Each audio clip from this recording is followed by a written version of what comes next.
Cool. All right, ready to go? I hope so. All right. Welcome, everybody, to the Pitch Please podcast, where we spotlight Canada's best startups, elevator pitches, and amazing people behind them. We're here today with Emma Brown from Whimble. Maybe, Emma, I'll pass it over to you to talk to everybody a bit about who you are, what your role at Whimble is, and, a bit background on like where you started and how you got here. Thanks for having me, Mike. I'm excited to be on the podcast. My name is Emma. I'm the founder of Whimble Care. So I kind of wear all the hats at the moment. We're a small team, and we're a care tech startup based in Ottawa. In terms of my background, I think I sort of epitomize the concept of jack of all trades, master of none at this point. So I started my career as a chemical engineer. I worked in manufacturing for a few years, in chemical manufacturing, food manufacturing, and it was just enough time to be like, nope, this is not for me. Then I moved to the UK and did a master's in science communication and tried to freelance as a science journalist. It was like, nope, not for me. Then I did software sales for a startup. I worked for a science communication related nonprofit. And then finally, long story short, about 2 years ago, I started developing a business plan for what is now Whimble. So now I'm here. So, definitely a diverse set of backgrounds and skills. I think that's probably one of the most useful things as an entrepreneur, though, is like the wide variety of skill set. How big is the Whimble team today? We are officially 3 people as of today. So I'm actually off on a little bit of a maternity leave right now. So I have coerced my sister, who's working on a business degree, to step in for me for a few months.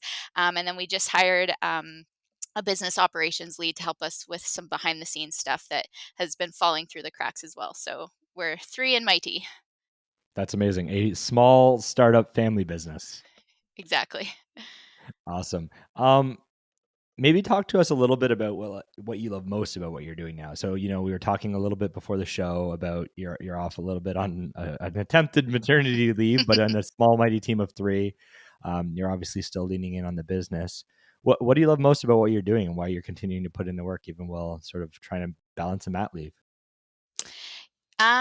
What has kept me unable to completely check out over the last couple months, as much as was hoping to, is knowing that what we're working on has the potential to really tangibly impact users' day-to-day lives. So we did a whole round of customer discovery interviews in the past year, and the stories that we heard during those conversations um, are pretty heartbreaking on a lot of levels. So just having those constantly in the back of my mind that this is like some people's reality every single day is super motivating.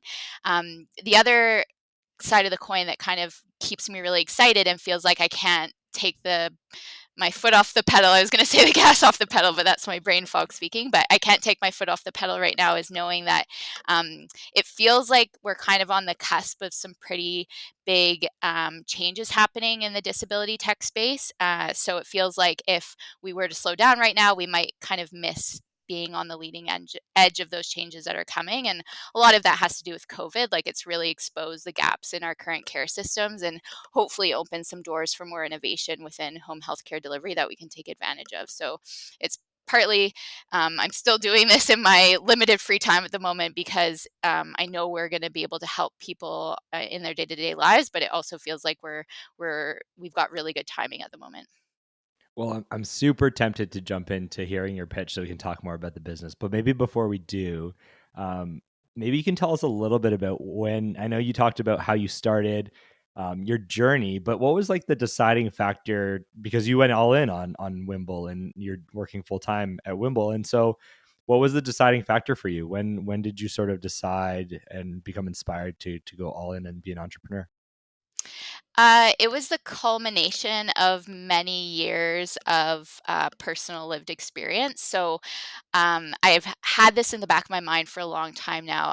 As a bit of personal background, I have a brother with spina bifida, so he uses a wheelchair and he's reliant on daily attendant services, which to those who aren't familiar is what we call like when a personal support worker, a PSW, comes into your home and helps you take a shower, go to the bathroom. Some people need assistance with eating or drinking, like just very very basic personal needs.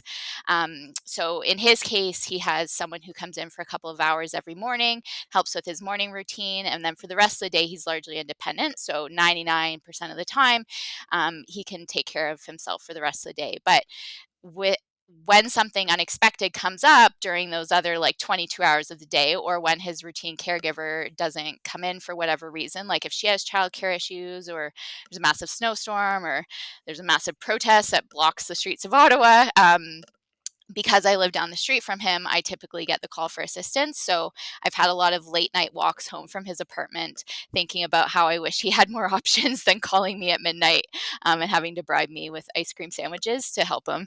And then when I was I was doing a graduate diploma at Carleton, and I just randomly chose an elective in social entrepreneurship. And the final project was to basically develop a business plan for a social enterprise, and it really forced me to sit down and like flesh out this idea, how it could be sustainable, what a revenue model would look like, how we could possibly get off the ground. And then once I started thinking about it, that was kind of the moment where I was like, okay, someone's got to solve this, and I guess if it's not me, then who else? So I felt like it was kind of my, not responsibility, but my opportunity to really tackle this and figure it out. It's amazing. It's such a heartwarming story, and I think it's like you've already warmed up for the pitch, so you've already half Well, given it.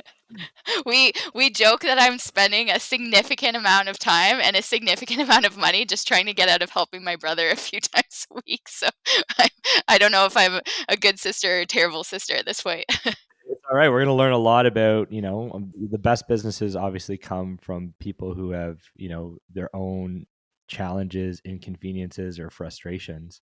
So maybe let's jump into it. It's that time. Emma, give us your best elevator pitch, please.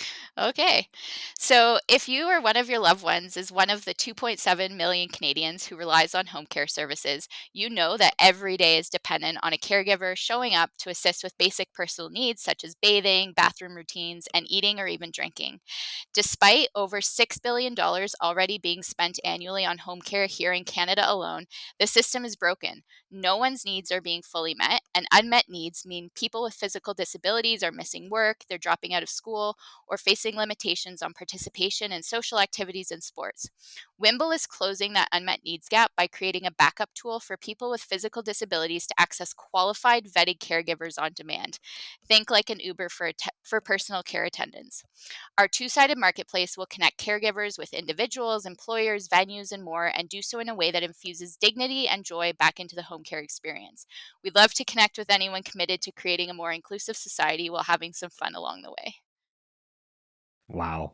It's the It's only been one a got a while pitch, since I've had to do that.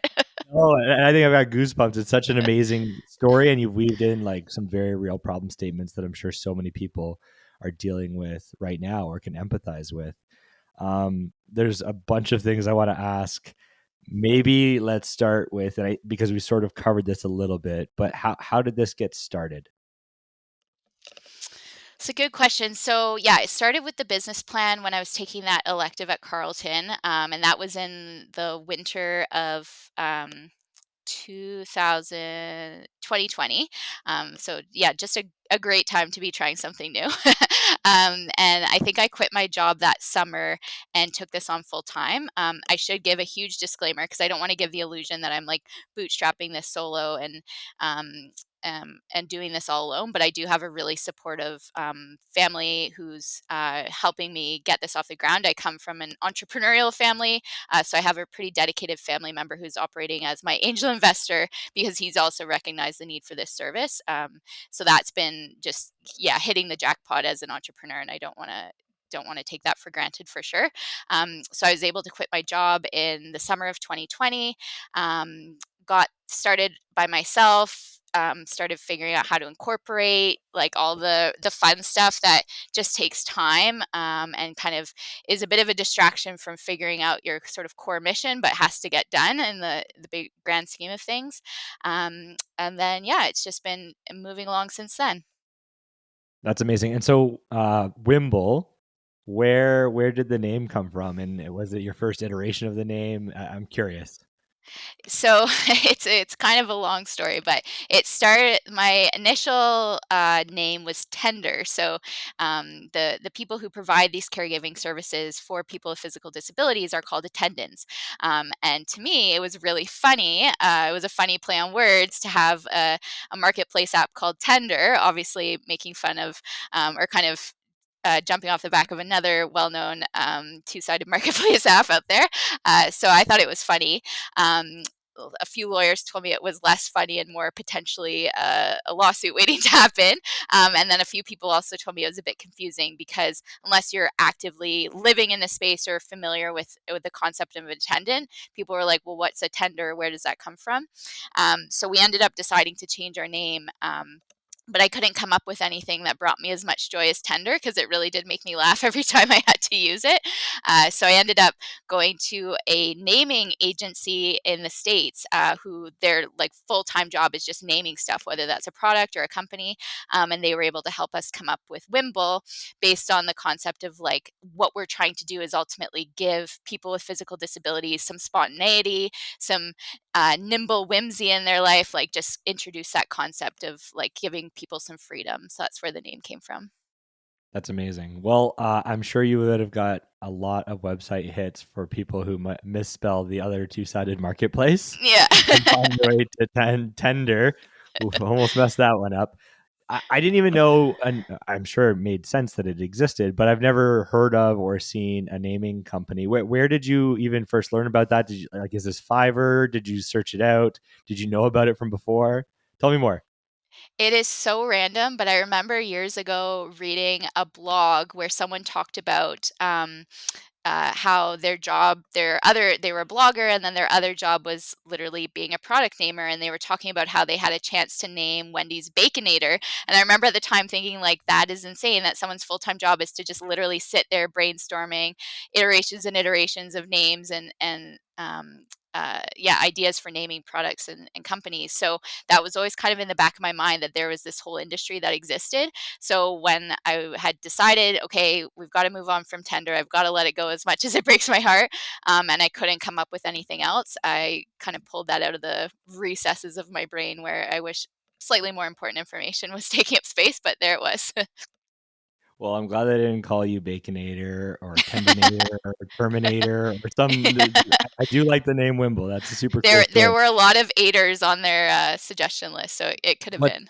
what's the company called in case anyone else is sort of looking for a similar? Oh my goodness. I think it's called Eat My Words, but Okay. I can share you the We'll name if we'll you look want to it put up it in the show after and put it notes. in the we'll put it in the show notes.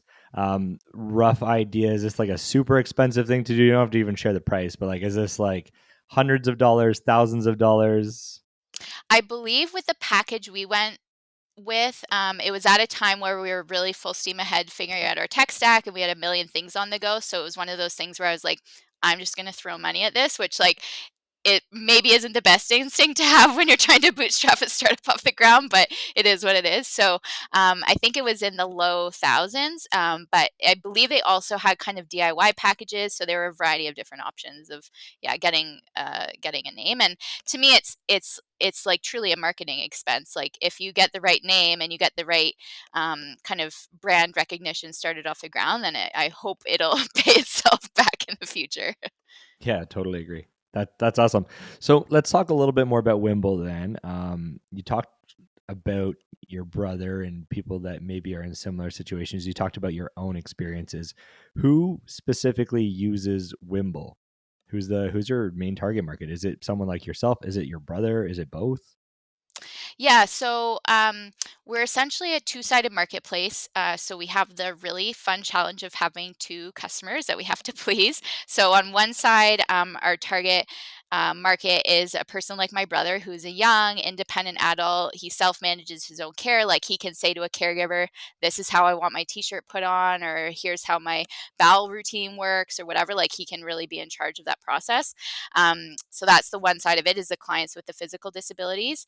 And then on the other side, we also kind of treat the supply side as a customer base where we need these caregivers. Like these are people with essential skills who are qualified and trained to provide this type of personal care. So they're also someone like a group that we're trying to add value to as well.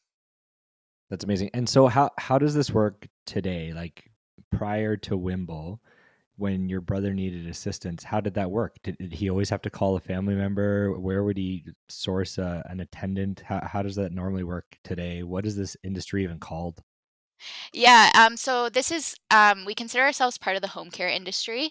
And so for anyone like my brother or a bunch of our friends who rely on home care services, like they have a physical disability and they need that daily support, there are quite a few different channels that exist to getting that routine care. Um,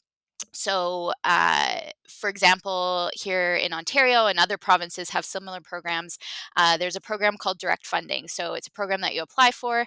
And if you're an independent adult with a physical disability and you're capable, as I mentioned, of managing your own caregivers, you can apply to be on direct funding. So that's basically a program where you get a chunk of money each month and you're in charge of hiring, managing, paying your own attendance, scheduling, etc.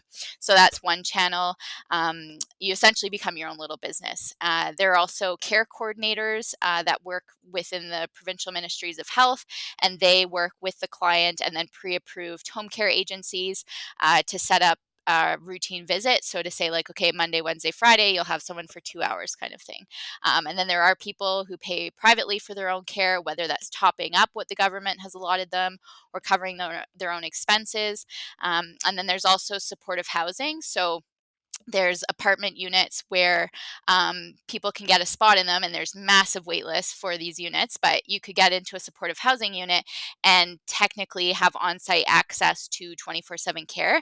But of course it's not perfect, as nothing really is in our healthcare system right now. So there's quite a few channels to get home care, but the basic underlying concept is that they're all pretty reliant on pre-scheduled routines, like knowing that this is exactly what you'll need at your home on these days of the week. There's nothing that really fills in the gaps around that. Got it. So maybe talk to me a little bit about that. So what problems specifically are you solving? There's obviously different varieties of care or ways people can access attendance or self-manage, but what specific problem is Wimble solving? So the big problem that we're solving is that if you're an independent adult, like you want to go to school, you want to go to work, you want to go to a bar with your friends, you want to go to a music festival, like you want to just live your life, doing very normal things, it's really hard, if not impossible, to have any level of spontaneity or flexibility in your day. So you're really tied to either if you're getting your home care through an agency, you're super dependent on them saying, here's when we can be there, work your day around that. You're dependent on someone actually showing up. So we've heard horror stories of agencies like messing up bookings and someone not showing up. And keep in mind that like the clients that we're targeting, some of them can't get out of bed without assistance. So there's these people that just like live every day in fear of not knowing or stress of not knowing if someone's going to show up the next day. Um, so we're really trying to address that issue of like there needs to be a backup safety net for this type of service. And then on kind of a more systemic level, there is a really significant cost to the province to and essentially to us as taxpayers of not addressing people's needs as they come up. So if you talk about like physical health, if someone needs help going pee, like getting catheterized, and their caregiver doesn't show up, that could kind of snowball into urinary tract infection, which is like can be a chronic long-term health issue that costs way more to address in terms of doctor's visits and medication and so on versus just paying a personal support worker to show up to catheterize them. Or bed sores are another chronic issue that people in this space deal with. We talked to someone, we have a client on our beta service right now who requires 24/7 care. So he always has to have someone with him. And his current last resort right now, if say one of his caregivers cancels for their 8-hour shift at the last minute, his and he can't find someone to fill in, he has to call 911 and get taken to the hospital in an ambulance. So the cost of an ambulance, paramedics, the hospital, the space, like the physical space in the hospital to house him for that 8-hour shift, like that's a huge cost. So we're trying to also address the fact that it's really inefficient to be letting these problems go unaddressed. Wow. I mean, the inefficiencies are definitely one thing, but especially when you were talking through the scenarios of how people are trying to live their lives every day, I even just try to think of like my own calendar or schedule or day, and how many things come up in a day that are unplanned or pivots or changes that I need to adapt to. And I'm sure I'm not the only person like that. And so when you start to think about all of the things that you're able to do for yourself, and if someone else was in a scenario where they're not able to do some of those things, they're so stuck. Mhm. And this And it on demand component that you talk about. Sorry to interrupt. No, I was just gonna say, sorry to interrupt you.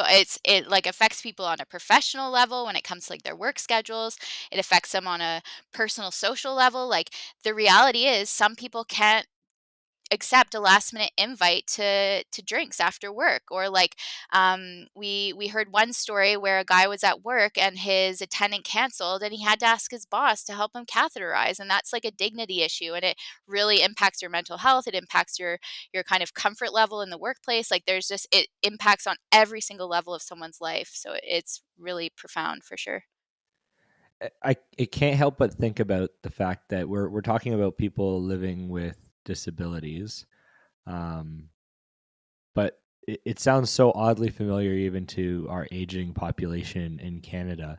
Now you've started. It sounds like, or maybe do you cater to both audiences? Is that in the cards? Are you staying pretty focused at the time being, just to optimize how you provide your service? Tell me more about that. Yes. So this has been a pretty calculated move on our part, is that we really for now want to stay super heavily focused on young independent adults who are looking for like a tech forward solution to this problem. We want to be like a cool hip tech company, and I sound like a lame mom saying that, but we want to be like a fresh tech company because there's not a lot of stuff coming out in the disability space that is cool. Like, and I don't think we can force ourselves to be cool, but we definitely don't want to be like a corporate or like institutionalized, like um, hearts and rainbows kind of thing. We want to be like a tech forward tech company to solve this problem. So we really want to focus on like we are helping young independent adults live their lives, and that's kind of our core mission for now. The senior space is like this whole other ball game that we'd love to tap into in the long run, because kind of unfortunately, fortunately, that's where a lot of the money is being spent in, especially in Canada right now, is helping people age at home. So that's definitely where the more exciting and more lucrative funding opportunities sit. But figuring out how to get my grandparents to turn their cell phone on, let alone download an app, request a stranger to come to their house, that's like just a whole other thing that I'm not ready to solve yet. But it is definitely on our radar for the future. Yeah, you effectively need to engage a third piece of the marketplace, which is the people that they potentially lean on as caregivers to Exactly. assist as a third party. So totally makes sense. Now you've talked about tech company, tech forward. How does Wimble work? So we, as much as I say we're tech forward and we're doing all these exciting things, like we are totally reinventing the wheel. Marketplaces have existed for well over a decade now, and pretty much everyone uses a marketplace in some form every day. So whether that's Uber Eats or Airbnb or TaskRabbit or whatever, we're just really taking that concept and applying it to the personal care slash home care space. So ultimately, our app, once we start working on the native version, it will work just like an Uber. Like my first wireframes that I made during that course at Carleton, I think I literally screenshotted the Uber app and slapped a new logo on the top, like to show the GPS tracking and estimated time of arrival for a caregiver. Um, so we're not doing anything that novel from a tech perspective, but we are applying it to a space where we're finding there is a lot of resistance to this approach. So that's kind of the big challenge of it all. And eventually we'll have this beautiful, slick native app that tracks caregivers' estimated time of arrivals, because that's another huge gap in current solutions. Like we've heard stories of people calling an agency for help and them saying, yep, we'll send someone. And you don't know if they're coming in the next 5 minutes or the next 8 hours. So you're essentially living your life like you're waiting for the internet repair guy every day, where you got that 9 a.m. to 5 p.m. window. Um, we want to have like ratings and ranking systems so people can get transparency and make sure there's high quality. We can help those self managers who are on direct funding with billing. Like there's lots of ways to expand the platform to add value in multiple channels. Impressive. Totally makes sense. Like obviously, there's many two-sided marketplaces out there.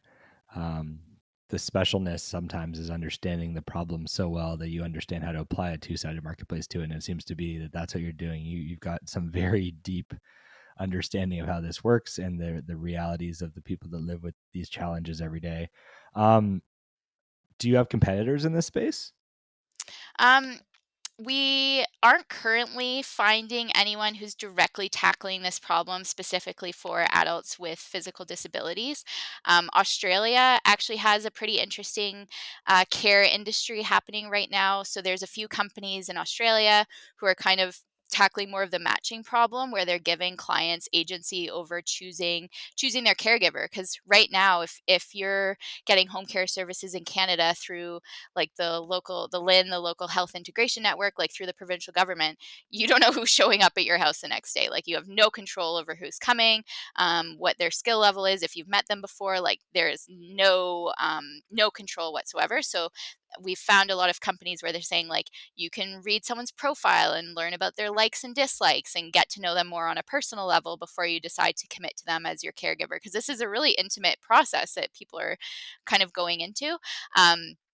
But we've yet to come across anyone in this space who's really tackling this focused on independent adults with physical disabilities with that on demand aspect of like, this is where I am, this is what I need, and I need it now, send someone ASAP.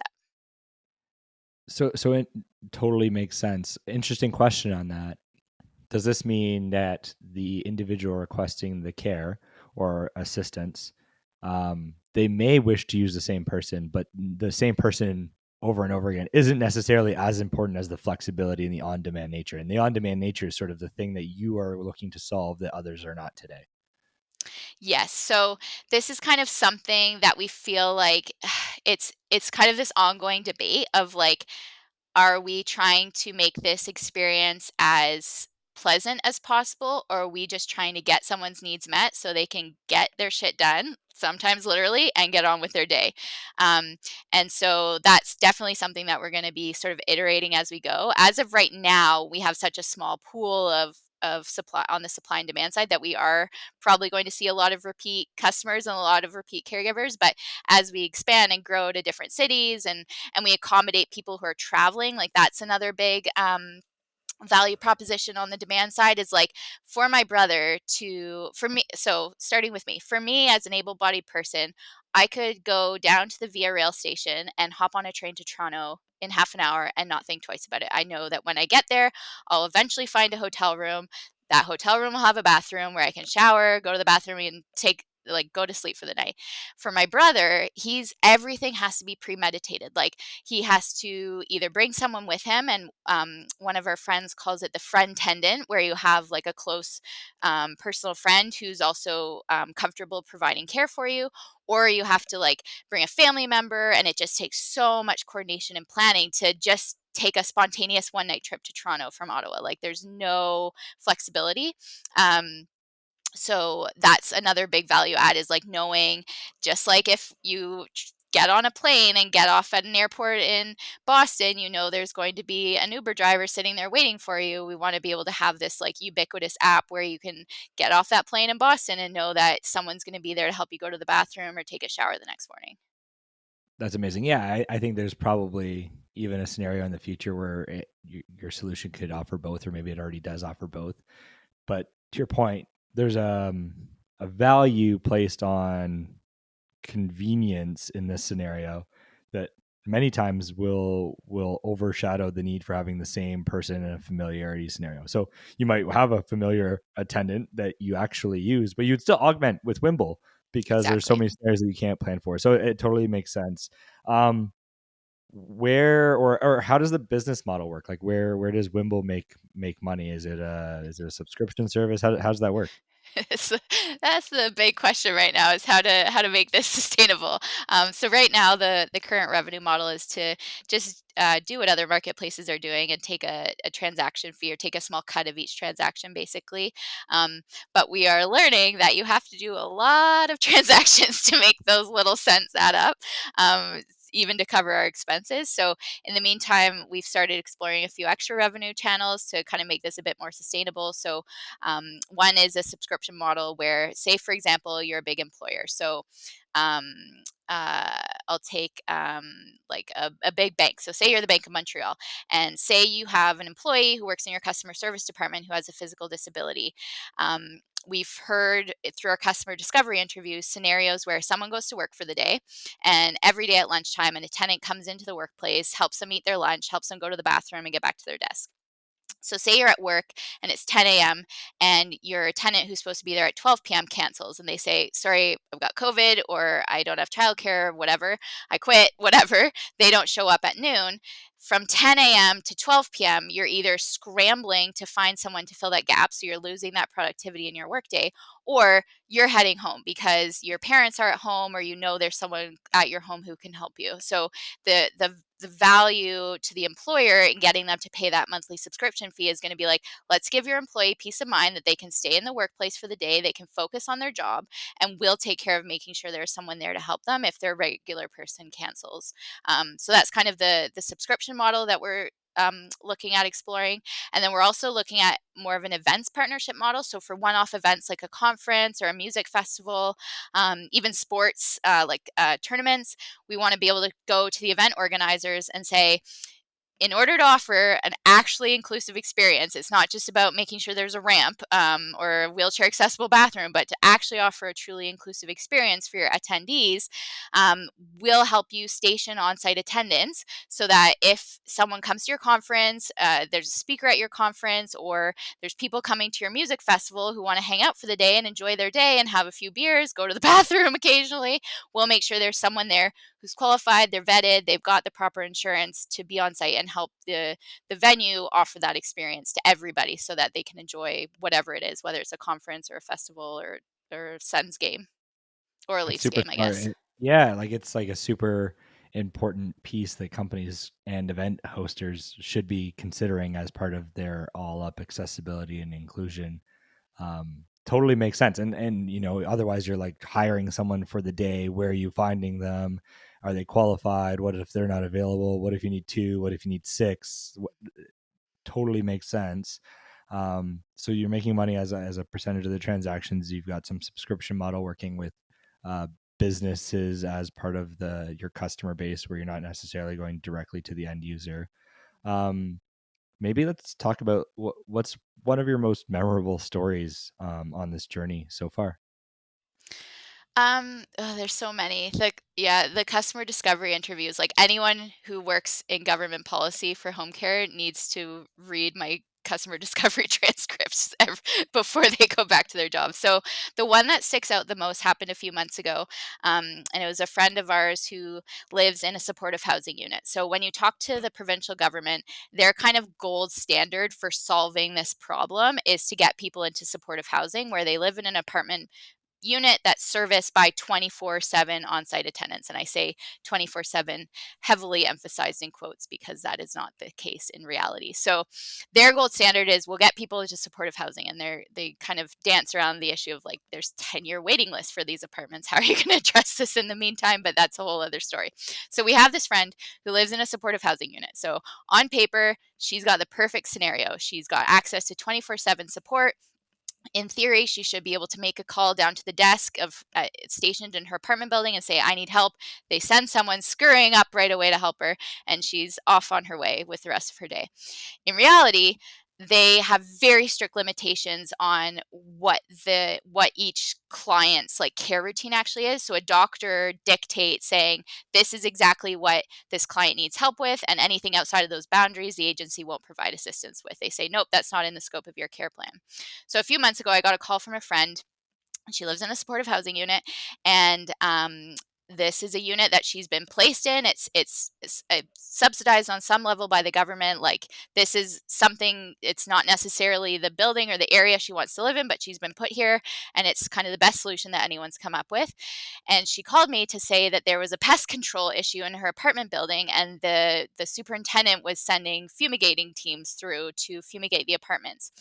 And she has a cat, she has a bunch of stuff, and the fumigation team gave her a notice that you have to have everything cleared off your countertops and put away, and you have to get your cat out of the apartment while they're fumigating. So she went to her 24/7 full support system, and they said, nope, that's not in the scope of your care. So she's sitting there with a cat in this perfect scenario apartment and can't get the help she needs. So it just like it to me, it really hammered home the fact that like even in this very perfect situation where someone's theoretically gotten to the pinnacle of the best care she can expect to receive, she's still being left out in the cold where she's got a cat she's got to deal with and she's got a bunch of stuff that she doesn't want covered in chemicals. And how do you deal with that? So there's just that was one of many, many, many, many examples of where the system's falling short right now.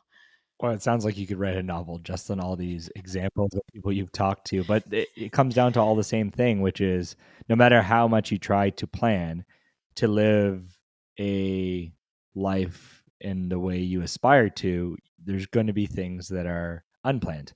And Mhm. so, where or how do you help in those scenarios? And many people lean on friends or family, but at some level they can't always potentially be there, nor does everyone have the convenience or luxury of necessarily having friends or family nearby at Exactly. all times. So it totally makes sense.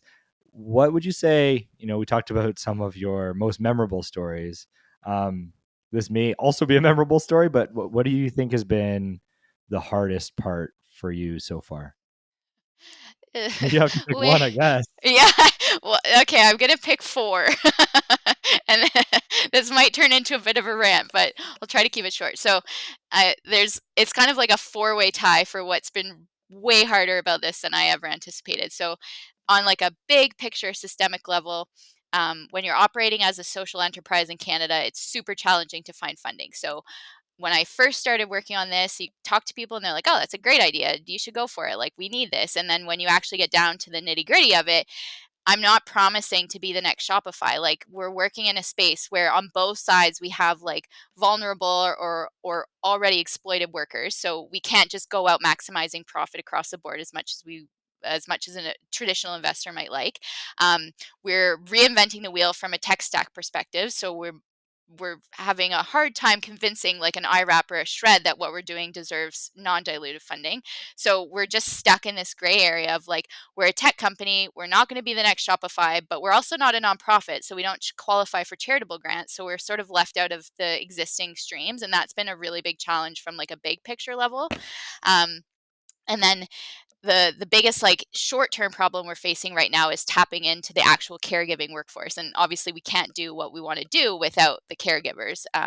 And let me tell you, going out in the middle of a pandemic and asking healthcare workers to work more hours is not is not going well. So we're having a pretty big challenge building up the supply side of our platform, and we're kind of getting stuck in that like chicken or the egg dilemma of like, do we build up the demand side and then go to the supply side and say, we've got all these people ready to go. Do you just have to join us and get your insurance sorted out and stuff? Or do we build up the supply side, get a bunch of caregivers onboarded, and then rush to find customers to request their services? So that's been a big challenge. And then one thing that I also want to mention on more of like a personal level, because it's something that I never anticipated happening, but I think like founders have to be aware that this is a possibility, is our my founding chief technology officer, like my co-founder, passed away in a tragic accident last summer, and this was never something I had in my roadmap of what it would be like in the first year of a tech startup, and I don't wish it on anyone. It was horrific. He was a close family friend. I'd known him for a long time. I relied on him for everything from resetting my email password to building our website to setting up our tech stack, like anything tech related, I was just dumping on him. And it was just horrific on so many levels. And I think it's just an important lesson for founders to be really diligent about like setting up processes, making sure you have a good password manager, and that it's being updated frequently. Um, so that, yeah, that was obviously a huge challenge that I didn't foresee and has like ongoing repercussions in both the business and my personal life. And then on a slightly lighter note, I also don't recommend being pregnant and having a baby during year one of startup life. But again, that's potentially a whole other podcast with a lot more alcohol involved. Well, first of all, my condolences on the passing of your co-founder. You hit on so many things there, and I, it's the challenges, and you're kind of navigating the path forward because you're so bullish on actually solving this problem. So it's very admirable. So continue the great work. Um, but I sort of had a question, which was on the piece you mentioned about attendance and the two-sided marketplace. uh, I'm sure you've probably already looked into this, but uh, do they have to be personal support workers in many of the scenarios that you're talking about? Like it sounds like maybe there'd be a wider net of so many people after hearing this that would want to help, and maybe they need to take a quick virtual course, or I don't know what the criteria are, but I'm sure there's some things they can do and some things they can't. But could other people that are in wherever we'll talk about it in a bit, but wherever your beta market is, could they volunteer or help or sign up? Yeah, for sure. And I have a really bad habit of saying PSW because that I feel like that's the term most people are familiar with, but really it's the idea of an attendant. So even now we're not requiring people to have that PSW certification. In fact, there's a ton of people that we already know within our own personal network who provide this kind of service and they don't have a PSW certificate. It's really just you have to be like a certain type of person who like has that caregiving and that nurturing personality. We're looking for people who are able to like use humor to diffuse situations because like there's some crazy shit that happens when you're literally dealing with shit all day. So we're looking more for like the right type of person who can help us like build the kind of community we're looking to build rather than looking for like a specific academic certification. So for sure, we're very open to anyone who wants to fill that role. Amazing. And is there something that you can put in the show notes on how people could sign up if they want to help as part of that? Yes, for sure. I will give you all the information to direct people our way, and particularly, and we have kind of two signups right now. So we have a sign up for people in Ottawa who want to join the active beta, and then we have a waiting list for people outside of Ottawa, so that we know like okay, we've got a ton of people on our waiting list in Toronto, or we have people on Long Island and Chicago and Newfoundland. Like we want to figure out where to go next once we figure out how to crack the market in Ottawa. Makes sense. So maybe this is the perfect transition to talk about, it sounds like you've launched or in some regards. So maybe talk about like where you are at and where Whimble is at. Are people using it? How many, if you're comfortable sharing? Where is it available? It sounds like you can kind of bundle all that together and you started talking about it. So let's just go through it. Yeah, so we have officially launched our web-based beta version. So it's a pretty basic iteration of what we envision in the long term, just to sort of test out the concept and see how it goes. We have a very small pool of users right now, like in the single digits on both sides of the marketplace, but that's okay. We're really trying to focus on like figuring out how to do this. We're not like selling T-shirts; like these are real people's lives, so we want to make sure that we're vetting the caregivers properly, vetting the clients properly, because we also want the caregivers to feel safe. And just taking things a little bit slowly because I'm typically a very precautious person by nature. So, especially working with my sister, who's way more aggressive than me, she's like, let's go. And I'm like, oh, let's just slow down and make sure everything's perfect before we keep going, which is definitely a problem. But yeah, so we do have a web based beta version of the Marketplace app live right now. And then, one of the things I mentioned earlier, which is that events partnership model, we just finished our first pilot trial with that model. So my sister actually came across this opportunity with a Learn to Wheelchair Curl program here in Ottawa. So the Ottawa Valley Curling Association held a 10-week clinic basically where they were teaching people in wheelchairs how to curl. And so she connected with the organizers and said, hey, can we put an attendant on the I don't know what a curling rink is called, but on the pad or whatever it's called, and have them stationed there to assist anyone with anything that they need. So there's things like if there's a snowstorm, someone's going to need help getting from the paratranspo van that drops them off to the door of the building, like that fundamentally basic of help. There's people that need assistance taking their medication during curling, people that need help like positioning the oh god, I don't know curling terms, but like positioning the stick in the rock. So anyway, the she just finished that 10-week pilot trial of that model as well. So that was really exciting to get one example under our belt of how we can add value to these sort of one-off partnerships. Well, congrats. I think having launched and having customers using your solution and having already made a micro pivot along the way, both in your name and then also in having to, augment where and how you provide the service to keep things moving and keep money coming in. Congrats on that. That's a huge milestone. You've taken it from idea to reality, and you're helping real people. And I think that's amazing. When you look forward, sort of the next 6 months, what would you say the next 6 months has in store for you? Maybe that's long. Maybe you're just like, hey, I just want to get through the week, Mike.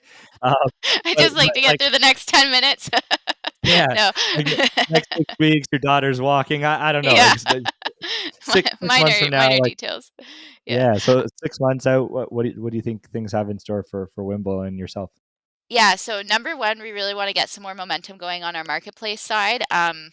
I think it's yeah, as you said, like it's great that we have something out there and we're sort of slowly testing it, but I think we do need to get some momentum going on that side because that's ultimately like the big picture thing that will help us accomplish our vision and our mission.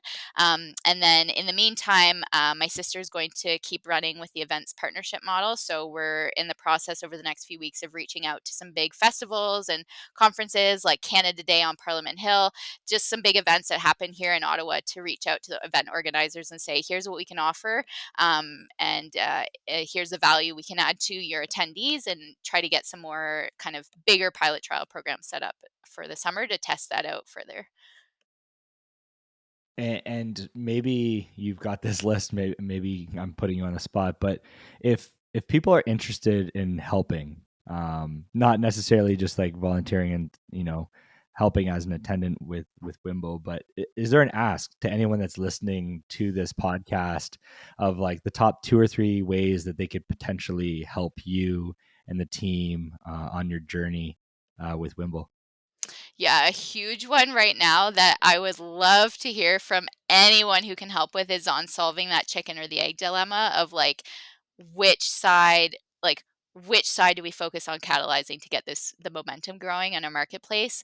I've read all the blogs and listened to a bunch of podcasts from other marketplace founders, and it usually involves someone like literally like the TaskRabbit founder running around Boston for a year doing tasks, convincing her friends to request that she pick up her dry cleaning, going to pick up their dry cleaning, dropping it off at their house. Like there, I've kind of heard the potential ways to do this, but when it comes down to like this very intimate space of like someone going into someone's house and helping them with this intimate thing, I need a little bit more help. So if anyone has any advice to offer on the solving of the chicken or the egg dilemma in the home care space, I would love to hear from them.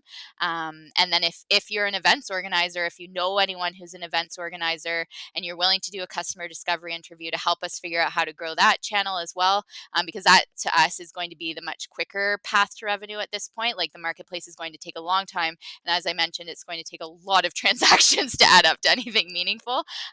So we want to definitely get that events partnership underway. And then third, if you're a big employer or you're an insurance company or you're anyone who might get some value out of that monthly subscription model to offer that to your employees or your clients, I'd love to connect as well. So yeah, basically just anyone reach out to me and I'll have questions for you at this point.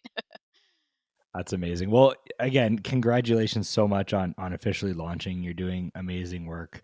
I'm sure your brother and your family must be so incredibly proud.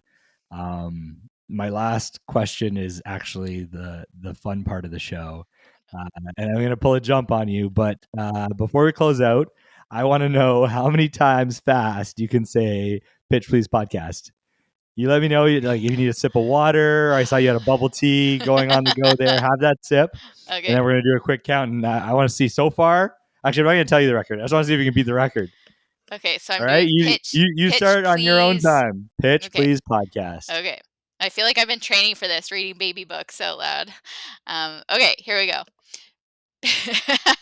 Pitch please podcast. Pitch please podcast. Pitch please podcast. Pitch please podcast. Pitch please. Oh no. Oh no, that's like six. I'll give you six. All right, we're gonna give you six. I'm That was not a gonna pity say if you 6, but beat I'll the take it. record, but you'll have to listen to all of the shows and find out where you fall with a solid six. Oh, well, Emma, thank you for joining us today. Thank you, everyone who tuned in on the Pitch Please podcast to learn more about Wimble. We look forward to catching you all on the next episode.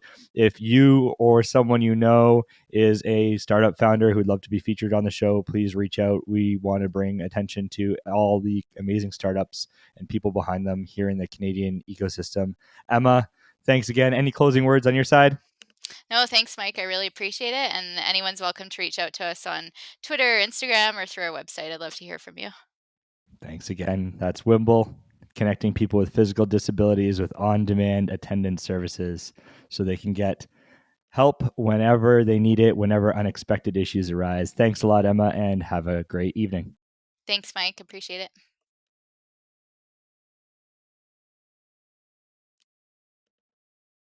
We done?